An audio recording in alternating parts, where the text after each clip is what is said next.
जन्म, मृत्यु, जरा और व्याधि में रहे हुए दुख और दोषों को देखना 12वां विभाग है, इन दुखों को देखना। क्योंकि असल में वो दुख रूपी है। अगर उसमें दुख रूप में अगर दुख नहीं देखेंगे और सुख देखते रहेंगे तो सदा हम दुखी ही रहेंगे। पता है कि भाई बाहर से लाया हुआ खाना खाते हैं तो उससे हमें एसिडिटी होती है, पता ही है। फिर भी वो लाते रहेंगे, खाते रहेंगे तो एसिडिटी रहेगी, एक सामान्य बात है।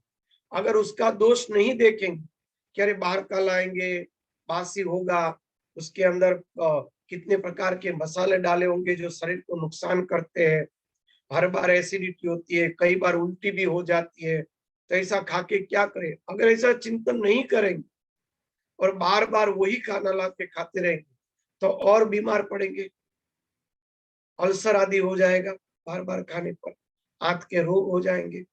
उसी तरह से जन्म, जरा, मृत्यु आदि की व्याधि का, दुखों का, दोषों का हम चिंतन नहीं करते हैं, इसलिए बार बार जन्म लेना पड़ता है, बार बार दुख सहना पड़ता है। दुख का कारण ही वही है।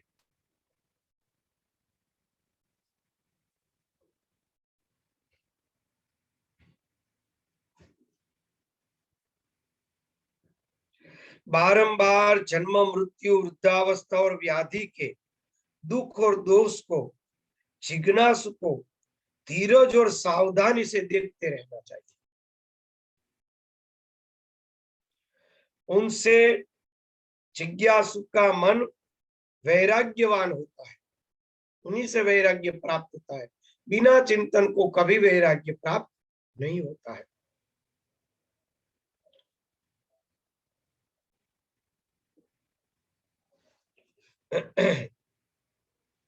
जैसे छोटे बच्चों को कोई आदत छुड़वानी हो तो उसको डराना पड़ता है, बराबर है ना, तो उसको डराते हैं तो वो आदत उसकी छूट जाती है। छोटे छोटे 2-3 वर्ष के, 5 वर्ष के बच्चे होते हैं, वो दूध की बोतल है, ये है, वो है, कई प्रकार के ऐसे, तो छुड़वाने के लिए उसको डराते हैं। रात को कई बार उसको होता है कि बस मुझे गोदी में लेके बाहर घुमाने जाओ, रोने लगते हैं तो कहेंगे देखो काली बिल्ली आई है, जल्दी से सो जा, काट लेगी, डराते हैं। इस प्रकार से हमें अपने मन को जरा और मृत्यु आदि के भय दिखाकर वैराग्य की ओर ले जाना है कि किस बात का हम सुख भोग रहे हैं।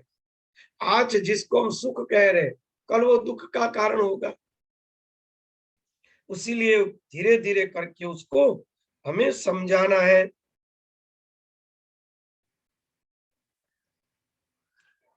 वैराग्यवान मन ही परमात्मा को जानने में समर्थ है, बाकी राग के वशीभूत मन कभी भी परम तत्व को जानने में समर्थ नहीं। अगर परमात्मा ही जानना है आपको तो वैराग्य अति अनिवार्य है। इनमें से बहुत लोग कहेंगे कि भाई हमें तो परमात्मा जानने ही नहीं है, भाई हमें क्यों वैराग्य ठोक रहे हैं, हमारे ऊपर वैराग्य डाल रहे, हमें क्या वैराग्य से काम, हमें तो परमात्मा को जानना ही नहीं है, हम जो है वो सुखी है। कहेंगे ना, कई लोग कहेंगे, ये बात कहेंगे तो हमें पता नहीं कि हमें परमात्मा जानना है। जिस सुख की शोध कर रहे पदार्थ के अंदर वो परमात्मा की ही शोध है। बड़ी सोचने जैसी बात है। पदार्थ के अंदर, व्यक्ति के अंदर जिस सुख की शोध कर रहे वो और कोई नहीं, वो सुख परमात्मा है। पर पता नहीं, परमात्मा की ही खोज कर रहे हैं। और हम क्या कहते हैं कि हमें तो भगवान नहीं चाहिए, हमें तो जगत के सुख चाहिए। हम क्या क्या कहा कि भी हमें मोक्ष चाहिए। भाई हर लोग मोक्ष कर लेंगे तो ब्रह्मा जी ये चलाएंगे कैसे? वाह रे वाह, बढ़िया। आपसे ही पूरी सृष्टि चल रही है, वरना बेचारे ब्रह्मा जी करते क्या? बिना बिजनेस के बैठ जाते। वो ब्रह्मा जी की चिंता करते, अपनी चिंता नहीं करते कि बेचारे ब्रह्मा जी सृष्टि को चलाएंगे क्या अगर हम लोग मोक्ष हो जाएंगे और भगवान को प्राप्त कर लेंगे तो। ब्रह्मा जी की चिंता है। तो इस प्रकार से हम अपने मन को बहकाते हैं, बहलाते हैं, वो झूठी बात है। हर किसी को परमात्मा की प्राप्ति करनी है। किसी व्यक्ति के अंदर प्रेम की आशा रखते हो, सुख की आशा रखते हो, वो परमात्मा का अनुभव। एक बच्चे को गोदी में लेते आनंद आता है, वो परमात्मा का अनुभव, परमात्मा का। एक माँ को अपने बच्चे के प्रति प्रेम है, वो परमात्मा का। हर जगह परमात्मा का ही अनुभव है, और वो स्थूल पदार्थ को माध्यम बना के प्रकट करते हैं, और स्थूल पदार्थ से प्रकट हुआ ये मान लेते, इसलिए वो हमारी अज्ञानता है।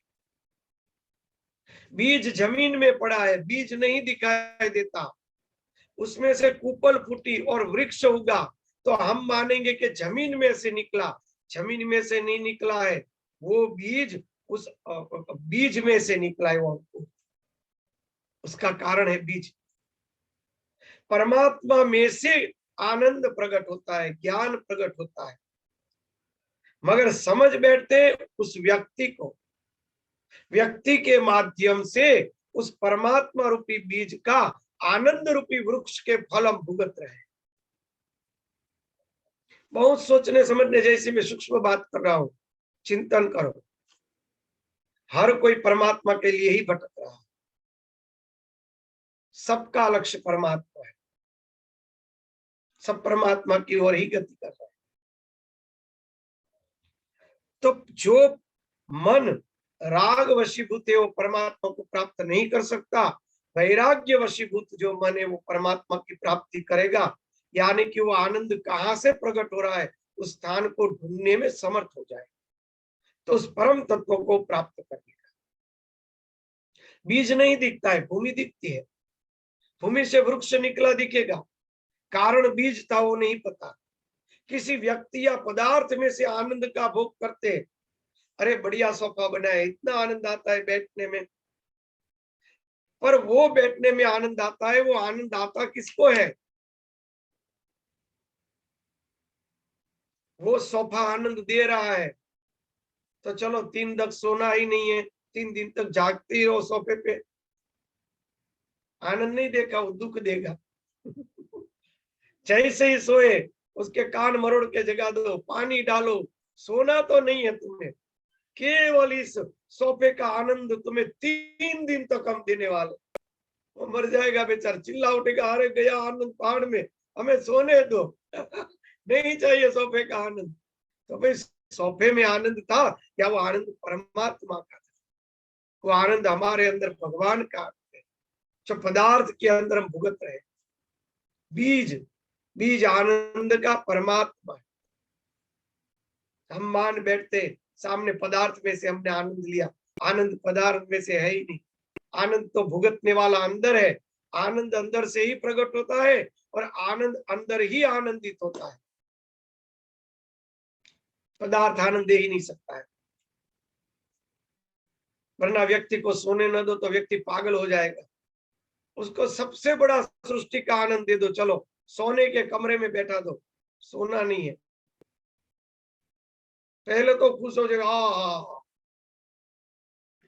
100 किलो सोना मिल गया, कूद उठेगा। नहीं, एक शर्त, 1 सप्ताह तक सोना नहीं है, इसी के ऊपर बैठे रहना है, तो तुम्हारा क्या करेगा? मर जाएगा। वो व्यक्ति सोने का आनंद नहीं मिलेगा, उसको दुख प्राप्त हो जाएगा, दुख में आ जाएगा। तो आनंद तो हमारे अंदर भगवान का ही है। जिस परमात्मा के आनंद को हम पदार्थ में आविर्भूत करते हैं, पदार्थ के ऊपर उसका जो कहते हैं ना, आरोप करते हैं, पदार्थ में उसका आरोप करते हैं, और पदार्थ में आरोप करके मान लेते कि पदार्थ ने आनंद दिया। पदार्थ आनंद नहीं दे रहा है, परमात्मा आनंद दे रहा है। वरना जो सोफा इतने दिन तक सुख दे रहा था, उसकी गद्दी टूट गई, नीचे की स्प्रिंग लग रही है, बैठने में अच्छा नहीं रहा, तो वो अब क्यों दुख दे रहा है भाई? सोफा तो वही है, डनलोप भी वही है, कापड़ भी वही है, तो अब क्यों दुख दे रहा है? वो तो वही है। सुख जो है वो आरोपित हुआ था पदार्थ में से। इस चिंतन को कहते हैं साधना। इस प्रकार से चिंतन करो, अभ्यास है, अभ्यास रूपी चिंतन करना, विचार योग, विचार करो। बहुत ही अच्छा लगा, कोई बात नहीं, उसका विचार करो। कोई चीज बहुत अच्छी लगी, उसका विचार करो, ये क्यों अच्छी लगी। ये बहुत बुरी लगी चीज, उसका विचार करो, ये क्यों बुरी लगी। दोनों का विचार करो तो पता चलेगा ये चीज बुरी ही थी, अच्छे काम ने आरोप किया। अच्छा और बुरा केवल मन की कल्पना है, कुछ अच्छा भी नहीं, कुछ बुरा भी। जिस सोफे में बैठने में आपको परेशानी हो रही है, एक गरीब आदमी को वो सोफा दिया जाएगा, वो प्रसन्न हो जाएगा, अरे बढ़िया हुआ हमारे घर सोफा आ गया, भले थोड़ा टूटा हुआ है, वहां पे कुछ बिछा देंगे, पर सोफा तो हो गया हमारा, वो तो प्रसन्न हो गया। जो सोफा में दुख दे रहा था, उस व्यक्ति को वो सोफा सुख दे रहा है। पदार्थ के अंदर विचार करो, इसको कहते हैं विचार योग। वहां कहते थे पहले वेद कैसे लिखे गए, ये उपनिषद आदि कैसे लिखे गए। पहले तो पुस्तकें थी नहीं, तो ज्ञान कहां से प्रकट हुआ। मां एक बार कह रहे थे पहले जो ऋषि थे वो महान चिंतज्ञ थे, सब प्रकार के सुख भोग आनंद भोग के वो फिर चिंतन करने लगे कि ये सब आता है जाता है, कुछ रहता नहीं, तो सत्य क्या है। चिंतन करने लगे, जंगलों में, नदियों में, पहाड़ों में वो बैठकर चिंतन करने लगे कि है क्या। हमारे सामने कई लोग मर गए, राख तक नहीं रही, कई लोग जन्मे, कहां से जन्मे कुछ पता ही नहीं, आज बड़े बड़े लोग होकर घूम रहे हैं, ये सब क्या है।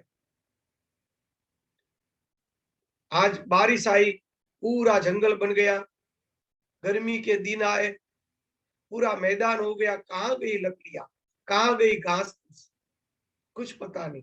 न कोई भरने वाला आया था, न कुछ। अब देखो जंगल में जाके कोई भरने के लिए भी नहीं आता ट्रक भर के, फिर भी वो खाली हो जाता है सब, और फिर से उग जाता है। हमारे यहाँ इतने लेटरिन बाथरूम है, इतनी गटर है, फिर भी कितना कीचड़ है, बराबर है ना। वो सबकी नालियां बनानी पड़ती है, सब निकास बनानी पड़ती है, इतनी परेशानी है कि बात मत पूछो। तो जंगल में न नाली है न कुछ भी है, और हमसे अनेक गुने जीव जंतु है, सब लेटरिन करते हैं, कहीं दिखाई नहीं देता, न बदबू आती है न कुछ भी।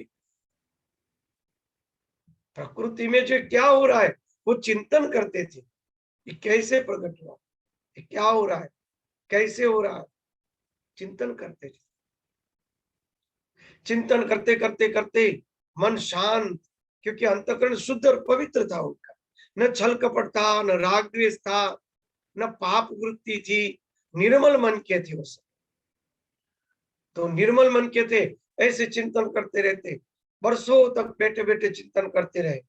जो अनायास मिल गया, सब्जी आदि जो खा लिया, बस अब हमें चिंतन करना, ये है क्या, बस हमें ये जानना। चिंतन करते करते समाधि लग जाती थी। समाधि में शिव जी के, देवी देवताओं के, शक्तियों के दर्शन होते थे उसको, और उनके द्वारा उनको यह सब ज्ञान प्राप्त होता था कि सृष्टि कैसे कैसे चल रही है। और वो ज्ञान शास्त्रों के रूप में ऋषियों ने लिखा। इसलिए वेद अपरुषेय है, किसी व्यक्ति का ज्ञान नहीं है, ये परात्पर ज्ञान है। समाधि में जाके अनुभव लिखा, किसी ने रिसर्च करके नहीं किया। जो मूल ज्ञान था सृष्टि का वो उन्होंने जान लिया, इसलिए उनमें कोई परिवर्तन नहीं कर सकता। हमारे ऋषियों ने 7 स्वर दिए, 8वां कोई नहीं निकाल सका, चाहे कितने ही कूद लिए, वाजिंत्र बना ले, मगर 8वां सुर कोई नहीं बना सका। सप्त सुर से आगे कोई नहीं जा सकता। पूरी सृष्टि जो शून्य बना दिया, 1 9 और शून्य, आज उसके आगे कोई एक भी अंक नहीं बना सकता, कोई नहीं। जो जो हमारे ऋषियों ने दिया उनसे आगे कोई बनाने को समर्थ नहीं, क्योंकि वो परमात्मा की वाणी थी, पराकाष्ठा थी, मूल सिद्धांत थे। ये लोग ढूंढ ढूंढ ढूंढ के वहां तक जाएंगे। हमारे ऋषियों ने समाधि के अंदर देखकर जो स्पष्टता को कह दिया। तो इस प्रकार से संत लोग समाधि में चले जाते थे, ऋषि लोग फिर समाधि में ये ज्ञान प्राप्त करते थे। इस ज्ञान को कहते विचार योग। कुछ न करो, केवल जप करो और केवल चिंतन करते रहो, चिंतन करते रहो, चिंतन करते रहो, अपने आप मार्ग खुल जाएगा। विचार योग कहते इसको, विचार योग। चिंतन करते करते उसको प्राप्त कर लेना।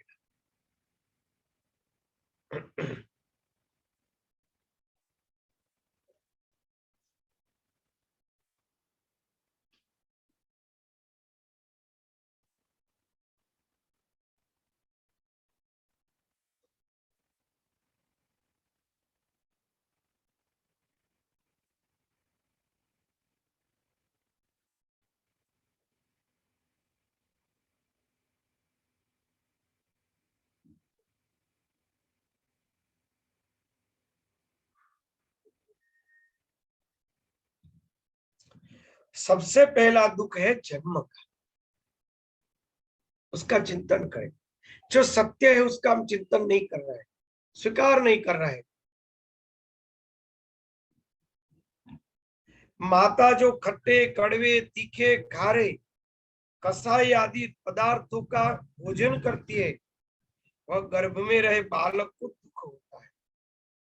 माता ये तीखा आदि सब खाती है, दुख होता है, कष्ट होता है बालक। जो बुजुर्ग लोग थे ऐसी चीजें माताओं को नहीं खाने देती थी पहले के जमाने में।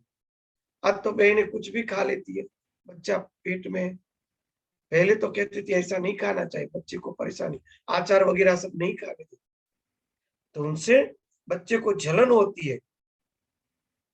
माता को ज्वर आदि होता है, वह भी दुख, वह भी कष्ट बालक को झेलना पड़ता है, क्योंकि उसी का शरीर का एक अंग है। शरीर गर्म होगा तो वो बच्चा भी गर्म होगा, उसको भी वही पीड़ा होगी। मलिन गर्भाशय के अंदर रहना पड़ेगा और उसके अंदर अनेक प्रकार के दुख है। माता के उदर में ओर के अंदर, अपवित्र ओर के अंदर उल्टे मस्तक से लटकते रहना पड़ता है। इस प्रकार से जन्म के पहले और जन्म के समय अनेक प्रकार के दुख है, मगर जीव उसको भूल जाता है। सत्य है, जिस सत्य को कोई नहीं रोक सकता, विज्ञान सहित ये सत्य हम स्वीकारने को तैयार नहीं। हमें पता है कि हमें मरने वाले हैं, फिर से जन्मने वाले हैं, फिर भी उसका चिंतन हम करने को तैयार।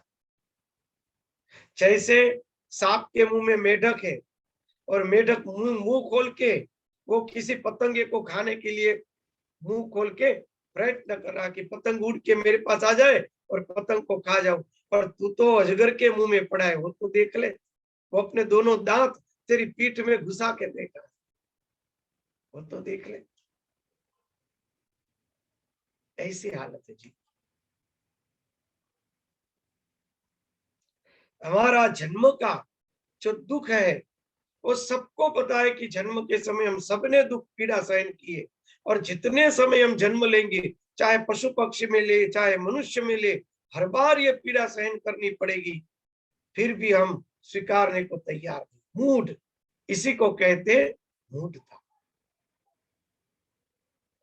स्वीकारने को तैयार, उसका चिंतन करो कि अरे बाप रे, ऐसी पीड़ा तो हमको भी हुई होगी, हम भी ऐसी पीड़ा में से पसार हो गए।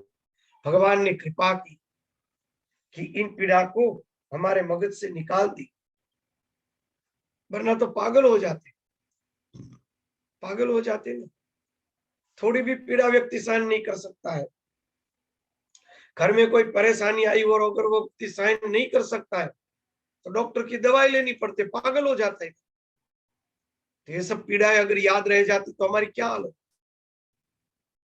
गत जन्म में हम भी मरे हुए, कई बार मृत्यु हुई, वो पीड़ा शांत हो गई, वरना वो पता होता कि मृत्यु की क्या पीड़ा है तो क्या हालत हो जाती है।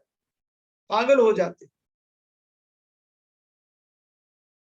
तो इस प्रकार से चिंतन करो कि इतनी इतनी पीड़ाएं हैं, जन्म और मृत्यु लेकर क्या करेंगे, भगवान का भजन करके अब मुक्त हो जाए।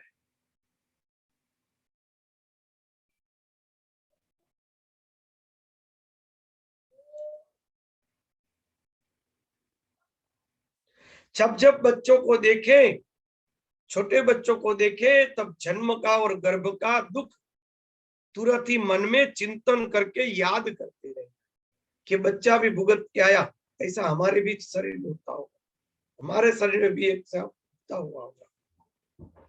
इस प्रकार से मन को वैराग्यपूर्ण बना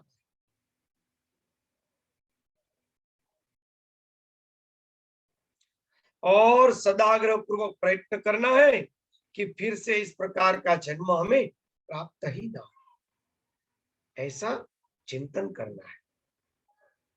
यद गत्वा न निवर्तन्ते तद्धामम परमम मम, जहां से फिर वापस आना नहीं पड़ता, जहां से उसको जन्म लेना नहीं पड़ता, वो परम धाम, वो मेरा स्थान।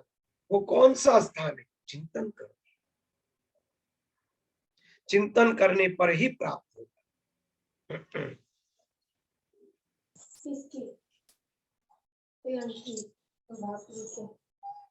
तो भाभी आंटी जी उसमें पोछा ओछा नहीं लगाते ना, झाड़ू पोछा नहीं।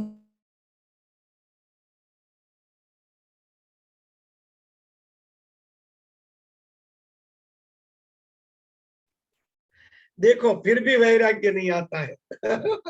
हर रोज पीड़ा है सामने पड़ी है।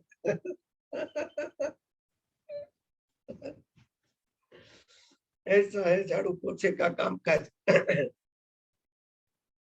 इस प्रकार से सतत दुख का चिंतन करते रहना है।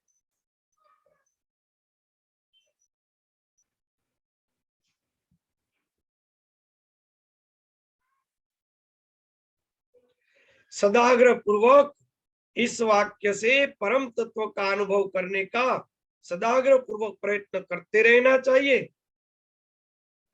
कि जो परम तत्व को हमने प्राप्त कर लिया तो फिर से ये जन्म का दुख, मृत्यु का दुख हमें सहन नहीं करना पड़ेगा।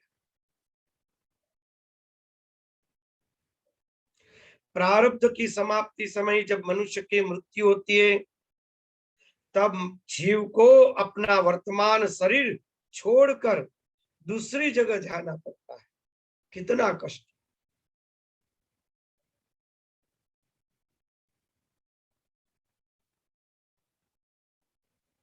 एक बहुत ही अच्छा प्रसंग, काशी में तैलंग बाबा हो गए। तैलंग बाबा बहुत बड़ी विभूति थे, लगभग 250 वर्ष से ज्यादा उसकी उम्र थी तैलंग बाबा। उसका एक सुंदर प्रसंग है इसी के ऊपर। काशी नरेश के यहाँ कोई एक राजा आया था, मैं नाम भूल गया, वो मेहमान के रूप में था। तो मेहमान होने के कारण काशी नरेश ने उसको गंगा विहार करने के लिए भेजा कि जाओ आप गंगा विहार करके आओ और पूरी काशी उसको दिखा दो। धनुष्य आकार में जो पूरा है, वो गंगा विहार करने के लिए निकले 80 घाट से वरुणा घाट तक। तो जाते जाते उन्होंने सोचा कि भाई यहाँ तो बड़े बड़े सिद्ध विभूतियां है, चमत्कारिक बड़े बड़े अघोरिया है, किसी का दर्शन हो जाए। उसी समय गंगा के एक घाट के पास, गंगा के जल के ऊपर तैलंग बाबा पानी के ऊपर ऐसे सोए हुए थे, पानी के ऊपर, क्योंकि वो तो विभूति थे ना, प्रकृति उसको छू ही नहीं सकती थी। पानी के ऊपर सोए थे, जैसे जमीन के ऊपर सोते। देख गया, अरे ये तो पानी के ऊपर ऐसे तैर रहे, कोई विभूति है। नाविक को पूछा, वो बाबा कौन है? उनका वो तो साक्षात भगवान काशी विश्वनाथ है, वो तो तैलंग बाबा है। कहा वहां होड़ी ले लो। होड़ी ले ली। तैलंग बाबा को कहा कि बाबा हमारी होड़ी में पधारिए। तो बाबा कूद के आ गए, होड़ी में बैठ गए। होड़ी चल रही थी बीच धारा में, बहुत गहरी धारा, बीच में गंगा जी में जा रही थी होड़ी। तो वो राजा ने कहा, जो मेहमान आया था वो राजा क्षत्रिय ने कहा कि भाई बाबा काशी में आए, कुछ चमत्कार तो दिखा दो, याद रह जाए हमें। तो बाबा तो एक छोटे बच्चे की तरह अपनी मौज में चारों ओर देख रहे थे, तो मौनी थे, कभी बोलते नहीं थे, कभी कभी लिख के दे देते या तो इशारे से, कभी बोलते नहीं थे, महामौनी थे।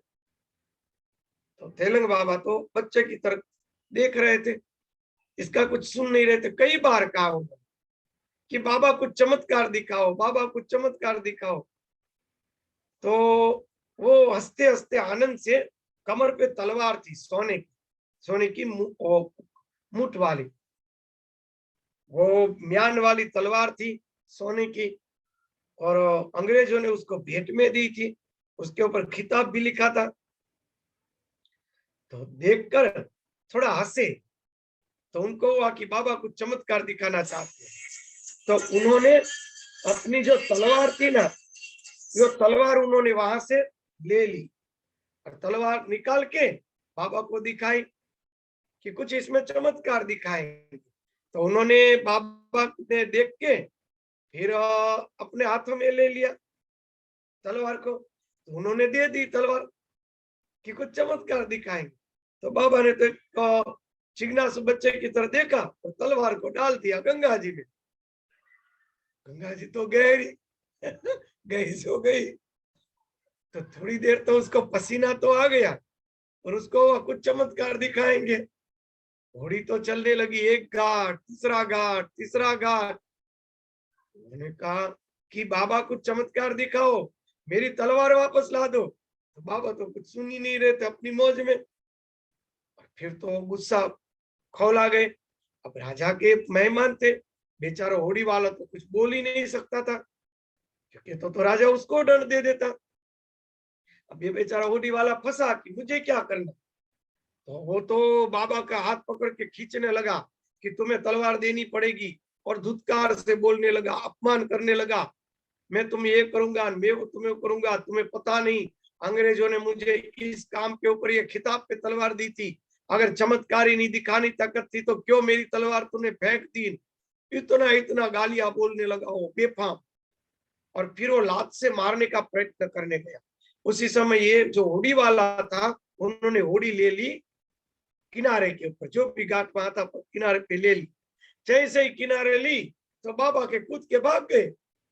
वो तो पीछे दौड़ा, बाबा का हाथ पकड़ा कि मैं तुम्हें दंड दूंगा, किसी भी कीमत पे पहले मेरी तलवार वापस ला, वरना मैं ये करूंगा न वो करूंगा। मारने को तैयार हो गया। बाबा शांति से खड़े रहे, वो भी पानी में थे, थोड़ा घुटने तक का पानी था, इतना इतना पानी था, उसमें दोनों खड़े थे, घोड़ी से उतर के पानी में जा रहे थे। बाबा में उतने घुटनों तक का जो पानी था, सिर्फ 1-2 फुट, उसमें हाथ डाला और वो तलवार निकाली। तो एक नहीं, 2 तलवार, एक जैसी, लिखना बिखना सब एक जैसा, कुछ पता ही न चले। दोनों तलवार उसके हाथ में थमा दी, और जैसे ही थमाई वो घबरा गया कि मैंने तो इसका इतना बड़ा अपराध कर दिया, मैं लात मारने लगा था, इसको इतनी गालियां दे दी, इसको ये, और इन्होंने एक के बदले 2 तलवार, जो 1 किलोमीटर आधे किलोमीटर दूर उन्होंने गंगा जी के बीच में फेंक दी थी, वो यहाँ पे कुछ नहीं दिखाई देता, उस मिट्टी में से निकाल के दे दी। तो थोड़ी देर तो वो बौखला गया, डर गया, तो एकदम वाणी धीमी पड़ गई। बाबा तो चलिए, पीछे दौड़ा कि बाबा ये दोनों तलवार मेरी नहीं है, इसमें से जो मेरी तलवार हो वो मुझे दे दो, क्योंकि डर गया था, अब मैं क्या करूं। तो बाबा खड़े रहकर हंसने लगे, उनके बाबा इसमें से जो मेरी तलवार हो वो मुझे दे दो, ये दोनों थे मेरी तलवार नहीं है।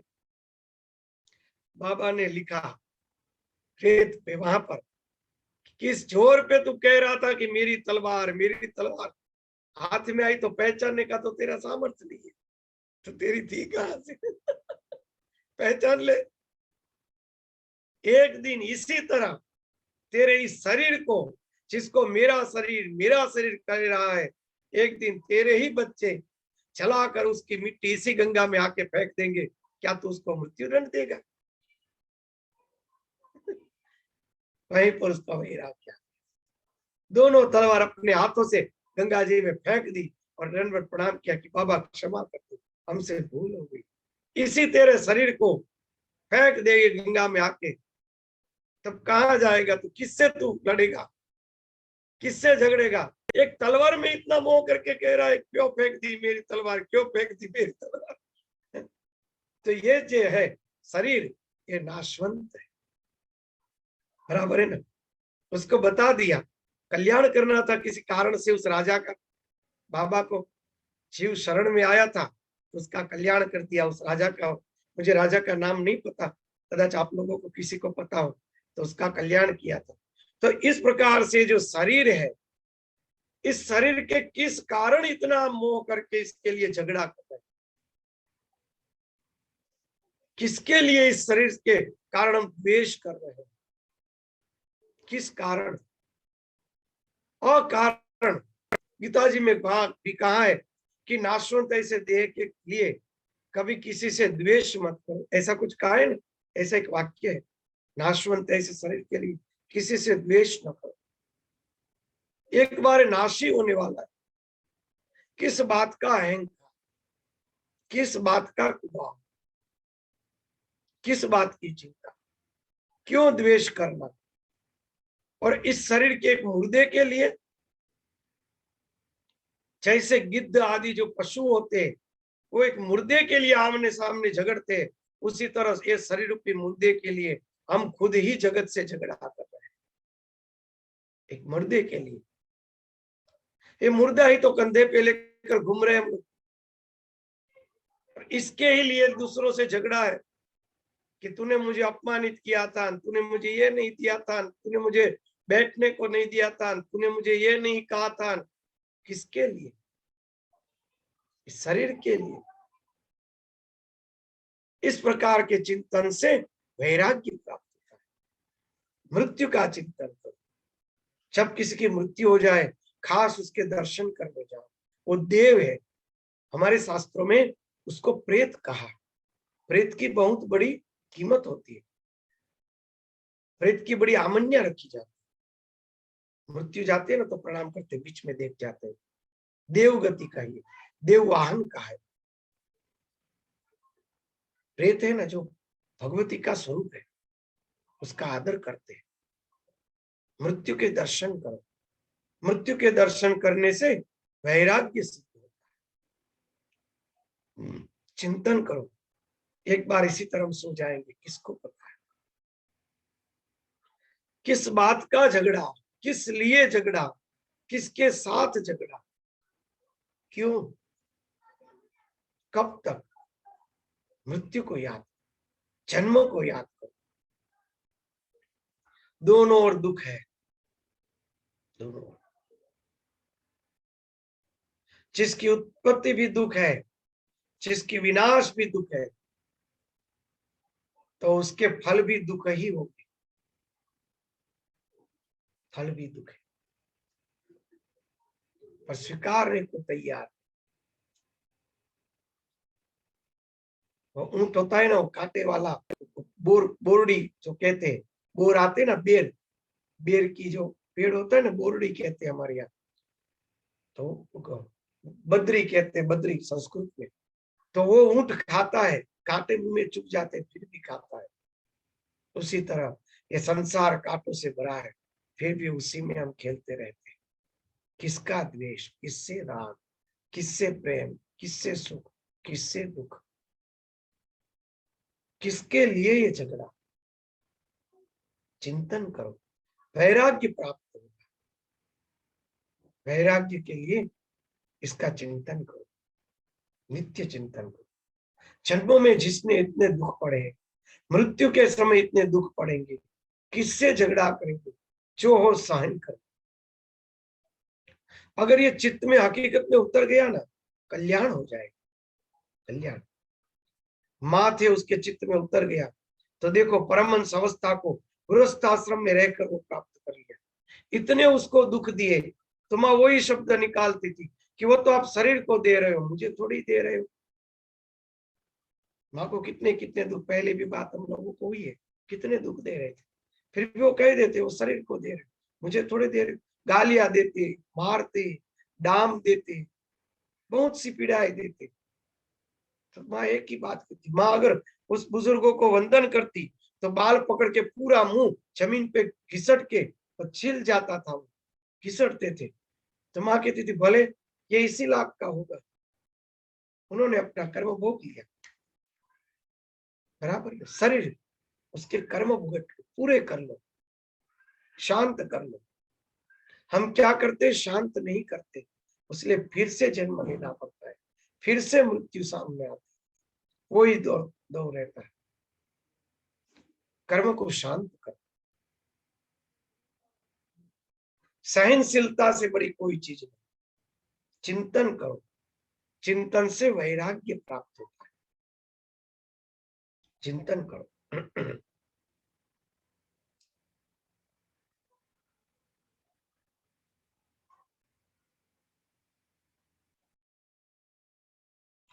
वर्तमान शरीर से संबंध वाले प्राणी और पदार्थ के ऊपर ममता के कारण वर्तमान शरीर को छोड़ने का बहुत ही दुख लगता है। अगर मोह है ना तो दुख रहेगा। मैंने एक बार उदाहरण दिया था नारियल का।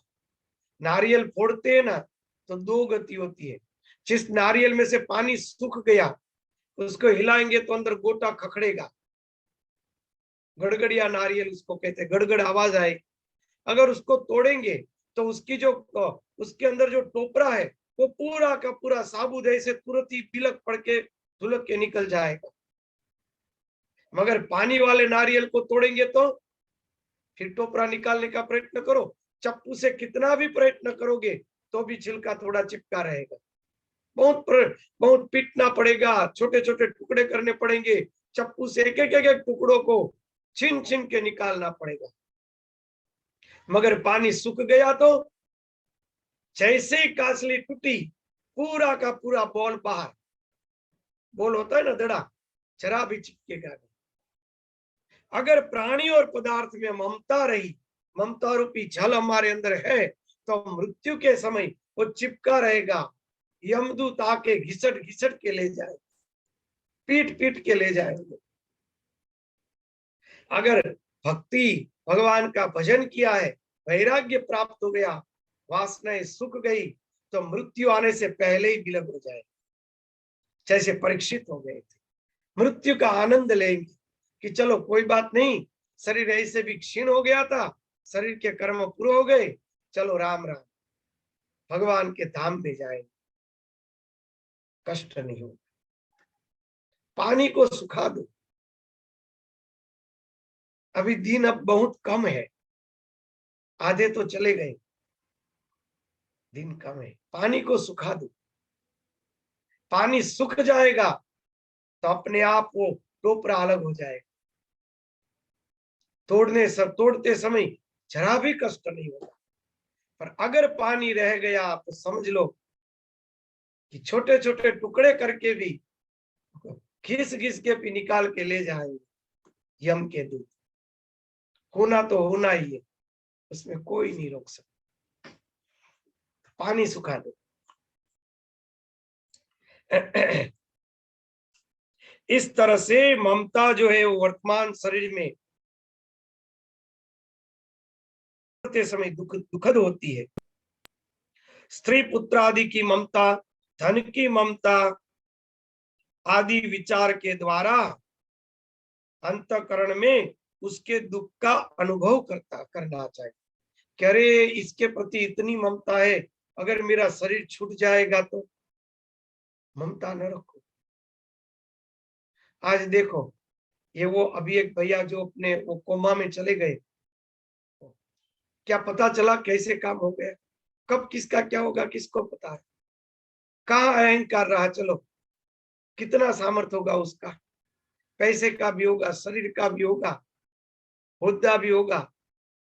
वो व्यक्ति फोन करे तो हर जगह उसका काम भी हो जाता होगा, कदाच राजकारणी भी बड़ा हो सके और वो उसके बड़े बड़े अफसर उसके फोन पे काम भी करते होंगे, ऐसा भी कोई व्यक्ति होगा। एक चुटकी में उसको काल ने सुला दिया। क्या ताकत है उसकी, कोई वापस ला सके? एक ही चुटकी में काम खत्म। हम सबका होगा, ये मत समझो कि हम सब उससे छुटे हुए, सबका होने वाला, सबकी एक ही गति। मृत्यु किसी को नहीं छोड़, सबकी एक गति। चिंतन करो, एक दिन यही है, भजन कर लो। अगर पानी सूख गया तो टूटते समय कोई कष्ट नहीं होगा, पानी को सुखा दो।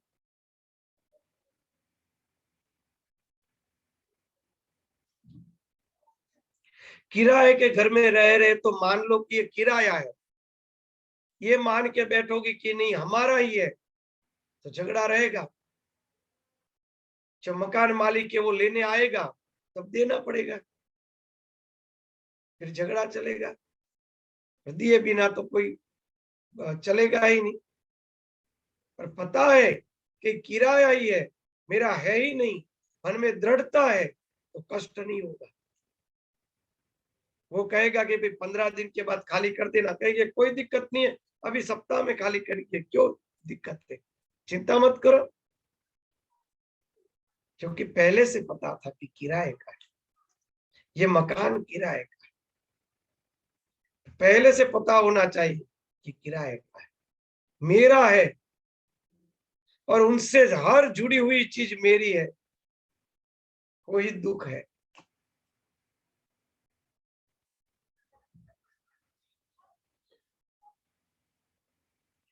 शरीर के पर, सगे संबंधियों के पर, धन आदि पदार्थों के ऊपर जब उनकी तृष्णा दूर नहीं होती है, नहीं हुई है, और उसको शरीर से निकलना पड़ेगा, महादुख झेलना पड़ेगा, महादुख। वो पीड़ा और कोई नहीं, वो अंतःकरण की पीड़ा है, वासना की पीड़ा है, आसक्ति की पीड़ा है। वो पीड़ा सहन करनी पड़ेगी, उससे पहले ही उसको छोड़। सब कुछ एक बार जाने वाला है, अभी छोड़ दो, क्या दिक्कत है। मरने से पहले जो मरा वो अमर हो गया। कुछ अभी कबीर जी ने ऐसा कुछ कहा है ना, मैं तो भूल गया, हम ज्यादा पढ़े नहीं है। तो ऐसा दुआ है, मैं भूल गया, मरने से पहले जो मरा, ऐसा है ना, तो वो ही अमर हो जाता है, वो अमर है, मरने से पहले मर। आपको जो घर छोड़ना है उनसे पहले ही छोड़ दो, आपकी कीमत और रहेगी। मगर झगड़ा करने के बाद आपको छोड़ना पड़ेगा तो आपकी कोई आबरू नहीं रहेगी। आज आपको पता है कि मकान किराया का है, और पहले ही आपने उसकी चाबी दे दी कि आप जब कहो तब निकल जाएंगे, चिंता मत करो, आपको जरूरत है, हमें पता है कि आपको यहाँ पे आना है रहने को, दिक्कत नहीं रहेगी, संबंध बना रहेगा।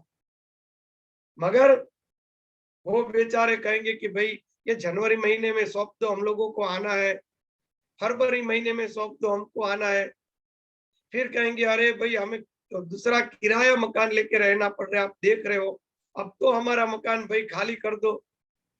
फिर दोनों में झगड़ा चालू हो जाएगा, कुछ न कुछ आदमी लोग भेजेंगे, बैठकें होंगी, बाद में बड़ी परेशानी से निकालेंगे, फिर कोई कीमत नहीं होगी, वो व्यक्ति वहां पे उसके घर पे आ नहीं सकता है, कीमत नहीं होगी।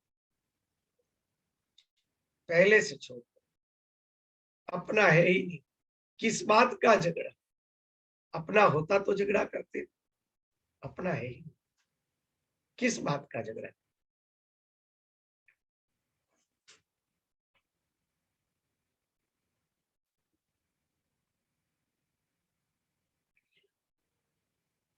बिन पहचाने देश में जाने में और वहां पापों की शिक्षा भुगतने का जीव को भय होता है।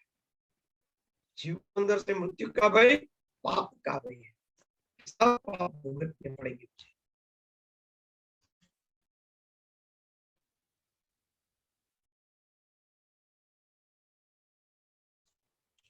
मृत्यु के समय ज्ञान तंतु और गति तंतु खींचते हैं, शरीर के अंदर खिंचाव आता है, ज्ञान तंतु और गति तंतु सब खींचते हैं, अंदर से शरीर पूरा खींच के उसको अलग निकालता है, जीव को अलग करना पड़ता है। हाथ पैर ठंडे हो जाते हैं, अंत में शरीर में से प्राण निकल जाता है।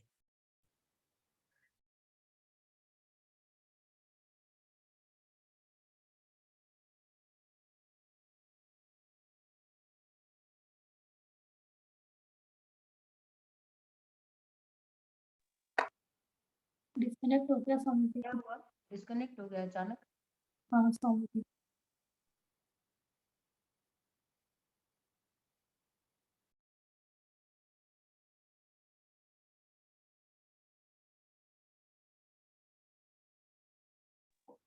रिकॉर्डिंग दीदी बंद कर दी।